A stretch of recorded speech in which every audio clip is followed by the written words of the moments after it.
It's an absolutely gorgeous morning, but it's supposed to turn into a crappy day. It's supposed to start like you see, very nice, no wind, sun with a little bit of cloud cover, turn into rain. Unfortunately, oh well. We've got some outside work and we've got plenty of inside work, so we're going to keep ourselves busy today. But let's go see what's been done off of camera, and then I'll tell you guys what we have to do today. Hopefully the rain stays away long enough that we get all of it accomplished. But you just never know. Mother Nature cannot be controlled. Let's go see what we got. So the very first thing to show you guys, Ryan was here last night without me. I had kids sports that I had to be at, had to be a dad last night. But Ryan got the top of the doorway framed in, the header in, the box header in the bottom. We still have to put OSB from the old plywood, original plywood, over top of the threshold. And then we can get our waterproofing extended over. And then we can take and get our boards mounted for the bottom of our metal over here. All of this is going to be a pitched ramp that direction to about 4 inches thick, maybe 8 inches thick down there in the bottom. Got to set the laser up and confirm that. But Ryan got really close to being able to put the door in. We have our doors. And I know everyone is saying, you're taking the castle appeal away. You're taking the castle appeal away. Folks, this is nothing but a cinder block wall. So all it is cinder blocks. He never faced it with the limestone like he did over here. So we're not covering up any of the castle appeal. Yes, am I taking the alcove radius away because of the exterior door? Absolutely. I don't do masonry. I don't see a need to put a fancy keyway or whatever you call that around doors here. We're going to have some really cool metal on this back wall and all around the ICF. We are going to try to leave the radiused alcove in here. And yes, these great big double doors will stay. So essentially, we're just creating an entryway. So if you come in from the outside, you're going to see the back side of these doors. And once you're inside, you can close those doors or leave them open, it doesn't matter. But we have to make this a weather-tight, sealed space. So we've got to put a sealable door out there. And in order to get any wiring in here, we have to frame this in a little bit so that we have a chase for our wiring, our switches, etc., etc. Because these lights have a wire going out and over. You can see it right in there. It's coiled up, so we can bring along the backside and get into this wall that we're going to frame in here. So we're going to put some 2x4 walls in here, and we're going to stop them at this radius top, and then we'll finish this in some way, shape, or form. So we'll keep the radius long term, but we're not going to have it on the outside. And then this is the ICF addition portion, and you guys remember me telling you I'll show you how we do the threshold. So the OSB was significantly taller than the ICF. Don't worry about the blackjack roofing compound. That's just what Ryan used last night. But what I purchased was self-leveling grout. So what Ryan did, and again, this was off camera, sorry I wasn't here, but what Ryan did was mixed it up to the consistency of water. That 2x6 laying right over there with all the black stuff on it, he actually had mounted to the ICF perfectly level with the top of the OSB. That was then his form board that spanned edge to edge, and then he poured that leveling grout in here to get this perfectly level, and then he didn't realize that this door had a sweep on it. So the sweep got into our leveling grout just a little bit. But we have a nice level surface here now for our threshold to sit on, and we will run some caulk, nice snake pattern of caulk underneath of that threshold to make sure that we seal it off from outside air. But this is how you do your doorways in an ICF build. Your ICF on the outside is almost always going to be lower. And to be bluntly honest with you, if you make it flush with your OSB, it is really hard to get anything perfect, because you're never going to get actual concrete perfect in that area. So we've always preferred the option of ensure the ICF is 1.5 inches lower. Typically that's where it ends up. And the reason for that is, if you guys go back in the videos, we had 2 2x4s from side to side mounted to the inside of this outside board so that we could get the concrete pumped into the 6-inch cavity between those 2x4s.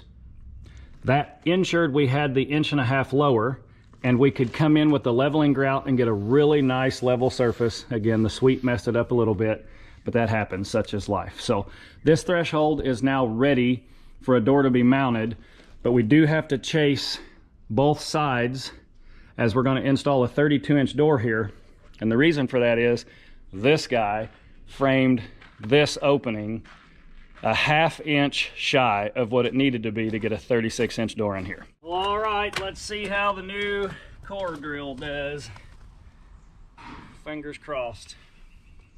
Once I get through the foam, Todd wanted me to put a little down pitch to it. So let's get through the foam and then we'll go from there.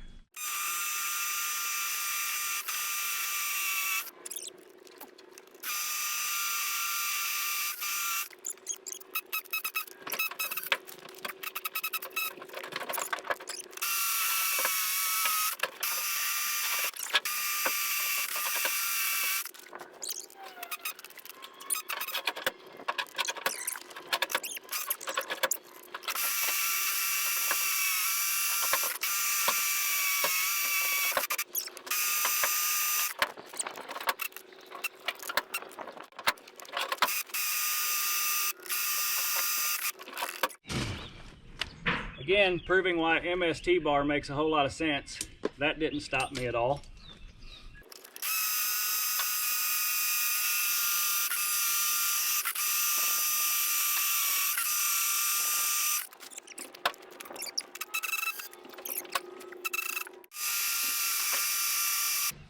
I don't know why I keep wanting to get up on my feet. I can't push. I'm getting impatient, that's the problem.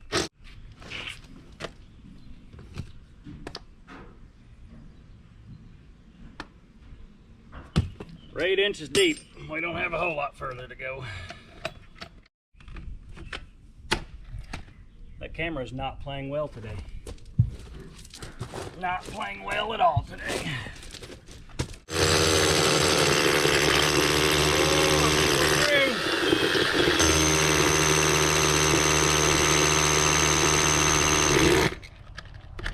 That plastic gets hung up in this thing, unfortunately.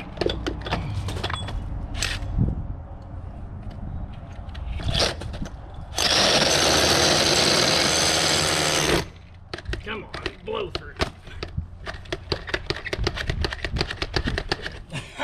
It melts around the drill bit.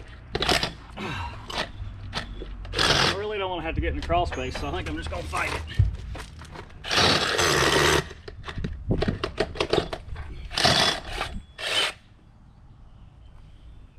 It's going to be hot.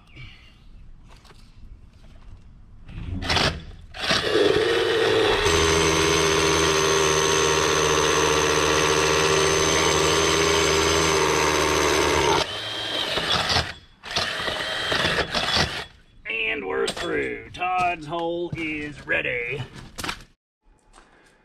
Okay, second project since Ryan got the threshold poured last night is to get this chased with more 2x12. This is the second 2x12, and we'll do another one over here.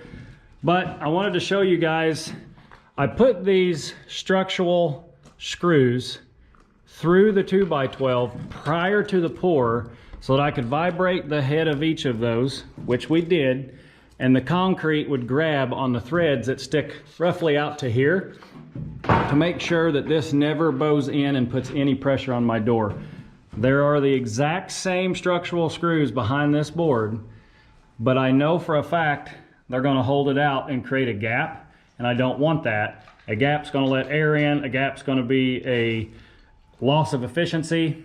So what I'm going to do is I'm going to take my hammer and I'm going to smack this board down through there, wherever these are located, as I can see them, create an impression in the back side of that 2x12 and then pop it back down, lay it on the floor, and waller it out with a paddle bit so that this board then sets flush against that board.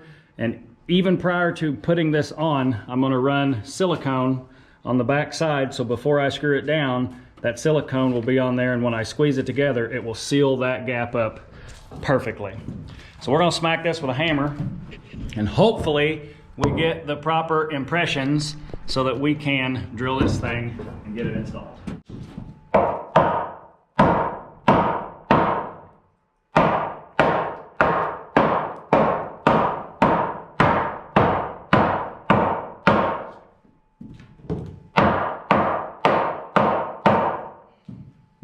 Now let's see if we got it.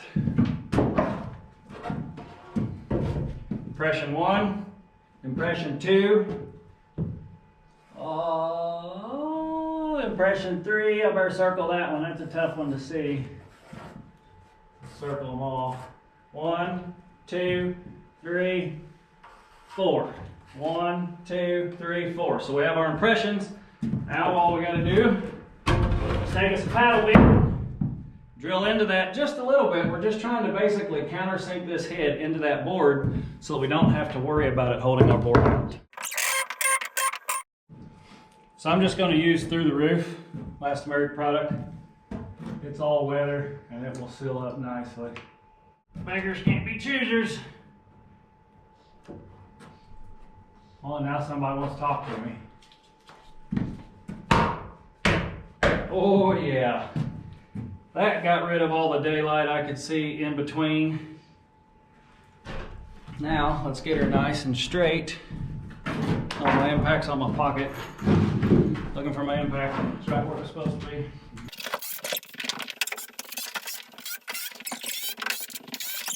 Nice and tight. Nice and tight.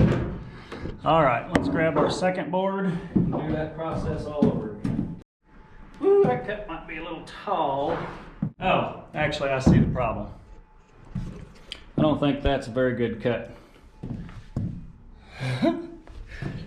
And that's not my cut. My cut's on that end. So let me straighten up this cut. We'll be back. We got a much straighter cut now. Oh yeah. All right, we got the rest of our Through the Roof on there. Get this board mounted up. Oh yeah, yet again. Nice and flat. Nice. We got plenty of coverage up there. Let's take our weather stripping out. Well, all right, we pulled the door casing back out just a little bit. We got ourselves plumb and level, got us a mark on both sides. And we got our shim measurements for the top. We need to get our seal down here on the bottom for underneath the threshold, even if we don't put our screws in it until here in a little while. Now to make sure this is sealed off to outside air. Otherwise, you constantly have cold or hot air coming in under your door, which is not good. It's like your welding. It's a pretty beam. I don't know how pretty it is, but it's going to seal it up. That's really what matters. And this is a composite frame. This is not a wooden frame. All right, now when you put her back in there, Lucas, try to hold your top out. Get your bottom in first. There you go. And then just slide her in the hole. Nice. And we've confirmed our bottom has to be all the way home, but our top needs to be cocked out. This board here moved on me just a shade. Our top needs to be cocked out about 1/8 of an inch. So we're going to run her out to our line now. And then these are the 3 shims that I cut for the top. I like to mount the top first. I've already confirmed it is level. I'll show you guys how we confirm that. I take a 2-foot level, put it on the inside of the door. So we are good here. I confirmed this face, dead nuts. That face, dead nuts. And I also confirmed our plumb, which is when I said we can run her into our line. Everything is good to go.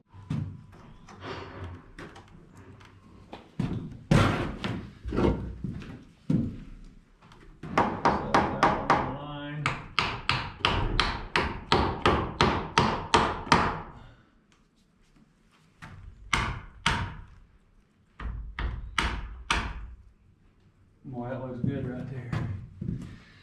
Now we take our 3/8 paddle bit.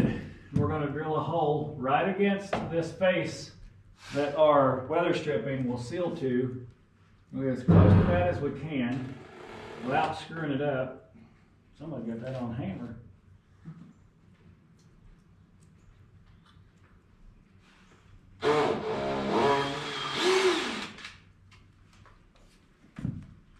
Again, we're just counter boring these. We're not going all the way.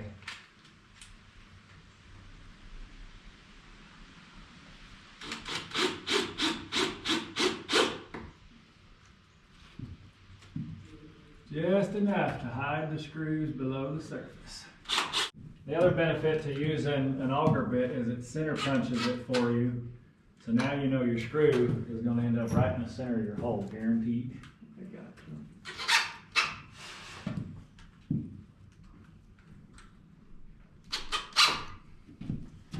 Alright, now it is very important that we are on our line, Lucas.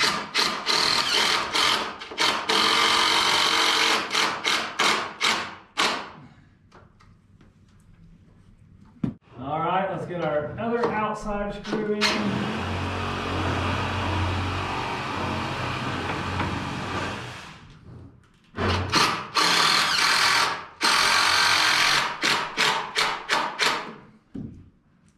Now we can get our center screw in.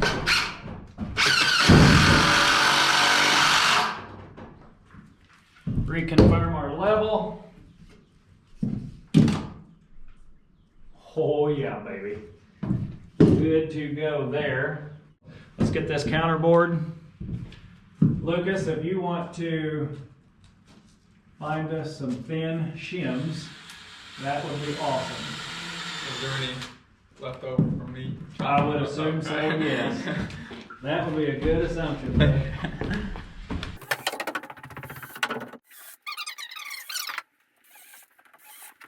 Okay, we got ourselves counterboard. As soon as Lucas gets back with some shims, we'll start throwing some shims in this thing. And even if we've got to cut some shims, we can. Again, we needed about a 1/16 out. So this is going to go in with some force, which is fine. You want to hand me my punch right there?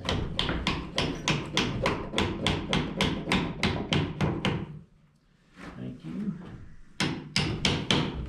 Make sure we get that set behind the door so our trim goes well. Throw our screw in there, and then we'll be off to the next one. Figure out what that shim needs to be.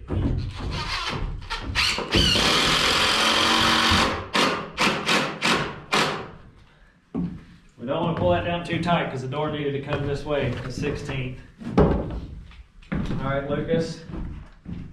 Now, let's confirm we're on. Yep, we are. I mean, that's perfect.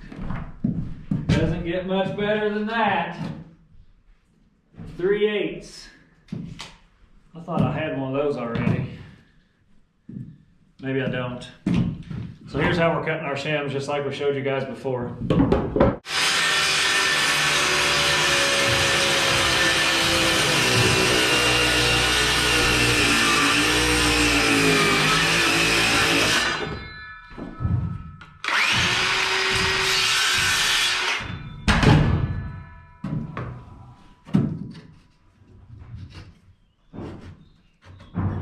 Oh yeah, that was a really nice fit there.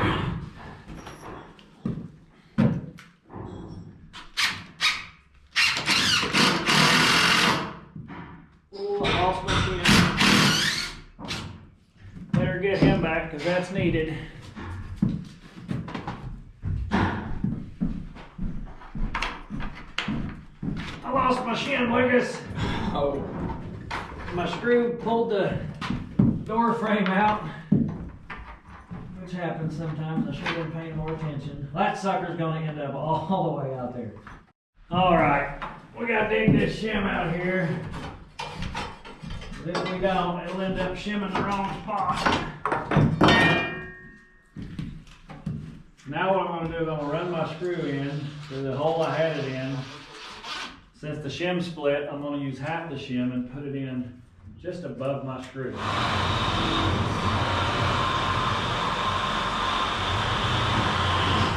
And I could have swore with the friction we had that shim was not gonna do that. Being above the screw won't hurt us though.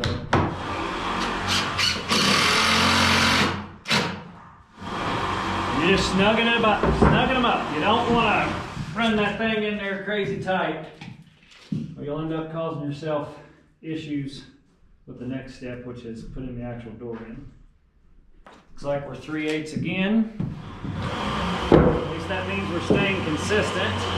So actually, since I had a half, and I have another half, and I know that's 3/8, we can do the exact same thing all over again. We're going to have to cut a shim.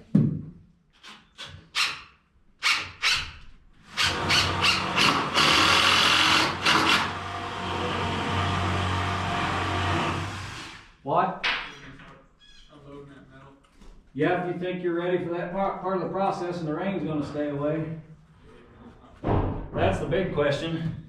What's the rain going to do?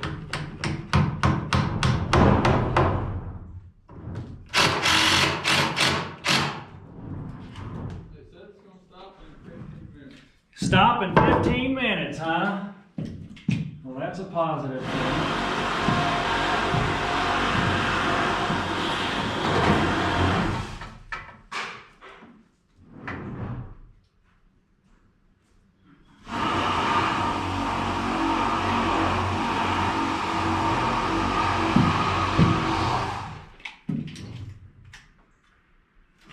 Quarter there. So some of you guys might not know what I meant by rip triangular shims. You cut out of the thickness of your board and you do it at an angle, you end up with a triangular shim. It's thinner where I'm grabbing it and thicker at the bottom. This is a really good representation. So you just cut a bunch of triangles. Yes, you can go to Home Depot, Lowe's, Menards, Amazon. You can buy these in like 8 inches long, but I've got a bunch of scrap material, so I'll just make them.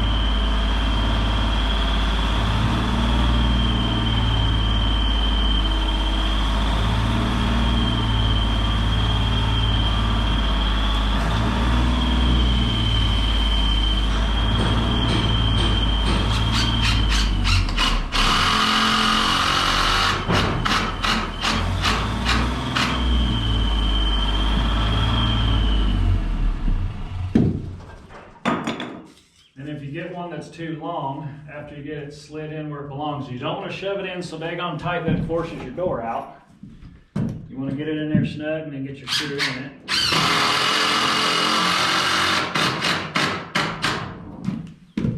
But that piece that's sticking past, I'll show you what we do with that here in just a second. Ooh, even that triangular rip was a little much for that.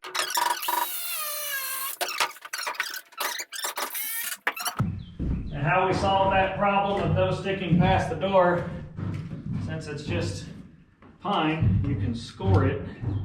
Sometimes you got to score it several times. There I go, messing with my sunglasses again. And you break it right off.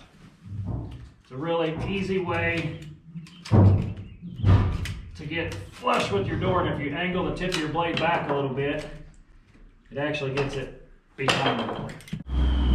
Alright, I got the door started, but I don't have my hinge pins in yet, so we're going to do this together and we're going to see if it fits or not.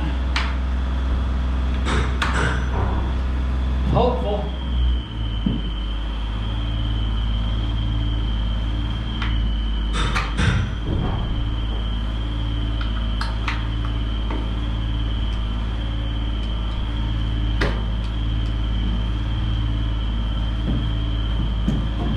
It's gonna need a little love tap.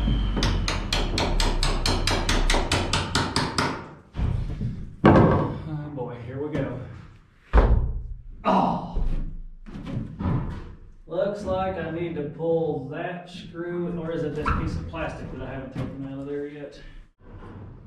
Man, that looks gorgeous, all but the very last little bitty corner. And I'm pretty sure the top of this door is wood. Yes, and actually the metal on the top of this thing is flared up.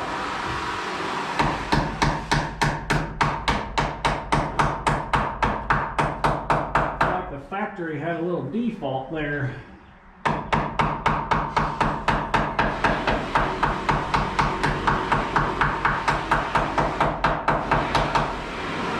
That hem is flat now.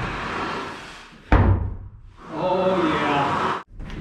I mean, that's pretty good now. Opens up nicely, swings nicely. I like it. Now all I gotta do is go get me a temporary handle.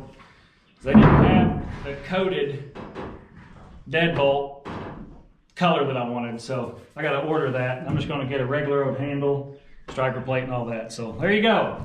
You have it. We got a door in. This is gonna be the door, obviously, for the addition. Came out really nicely.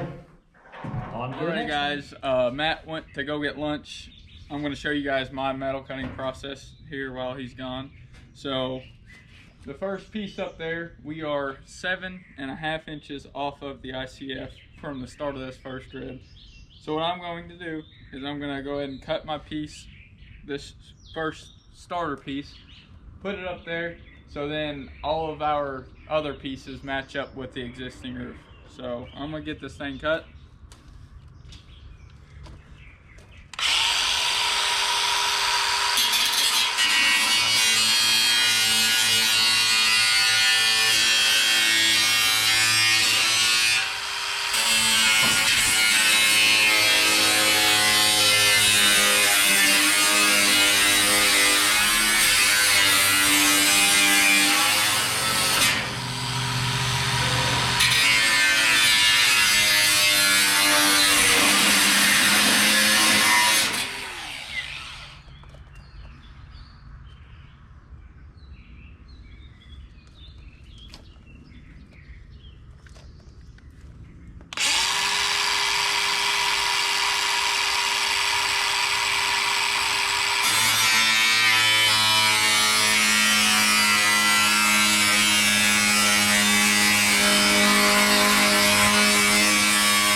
So I got my length dimension, and Matt told me just cut all of these at the same time, so we're gonna give it a shot.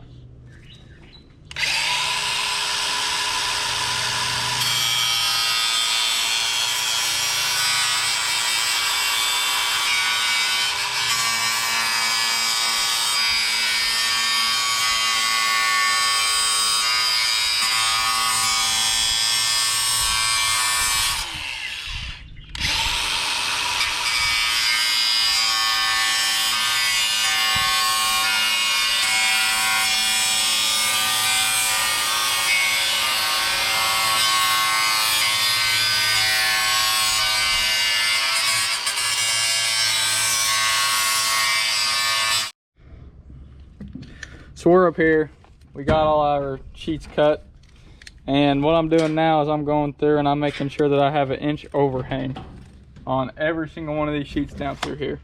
So this one is set in place. So what I did here is I'm not putting these screws in on this side yet because that piece up there has to go in later. But I wanted to start with this piece so I could get a 3-foot piece that is 1 inch on this side and 1 inch on this side, so I have something level to go off of all the way down. Because if I was doing that with this piece, it's extremely hard to get a 7-inch piece completely square with the roof. So I'm gonna keep on putting these in. I think I got 5 sheets cut up here, so I'll run all these down and then go cut the next ones. Lucas, did I just hear you say square? Yeah. Are you sure? If that's even possible? Yeah. I don't know. I mean, that entire extension we put on there is 6 inches out, because that building is 6 inches further away on that corner than it is this corner from this addition. So if you achieve square, I might just buy you a steak over that one. Oh yeah. All right. Well, you know what that means, guys. I got to get this thing squared, because I could use a steak right about now. So could I.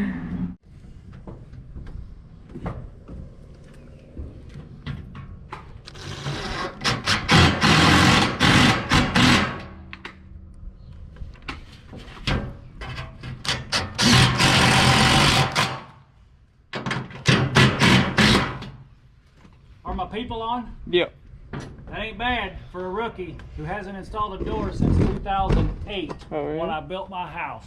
It shuts, the deadbolt locks, the handle actually shuts properly with the closure, and it locks, and everything opens back up just fine. I'm tickled to death with that for now, because I've got a softball game to go to, so we're running out of time. But you keep going on your metal. I'm going to finish up what I got going on in here, and then we'll call it a day. Sounds good. All right.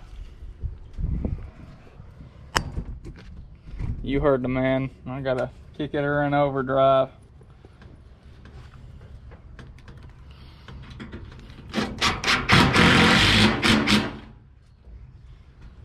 Now the next piece.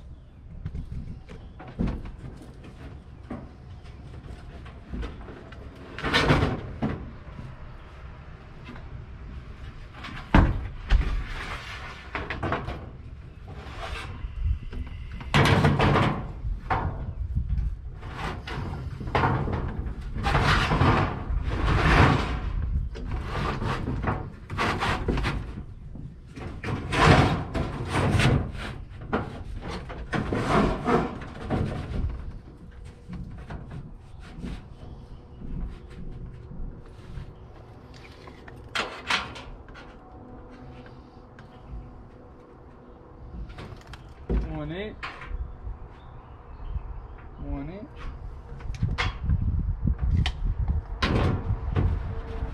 Lines up nicely.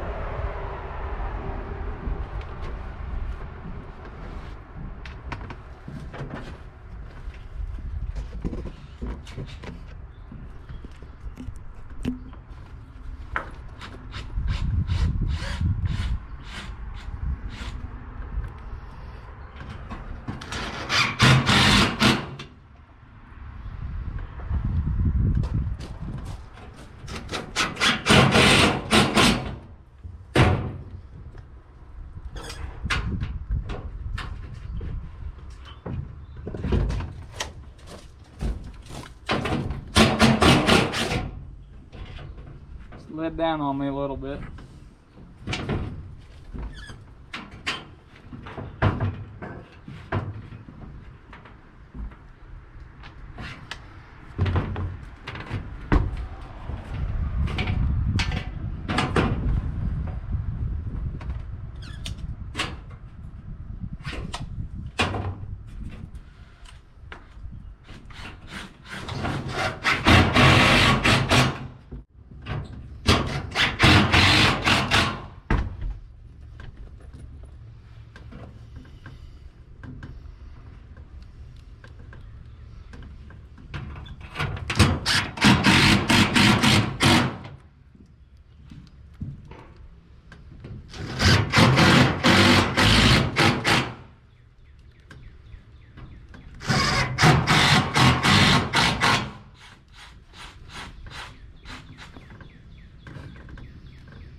baby.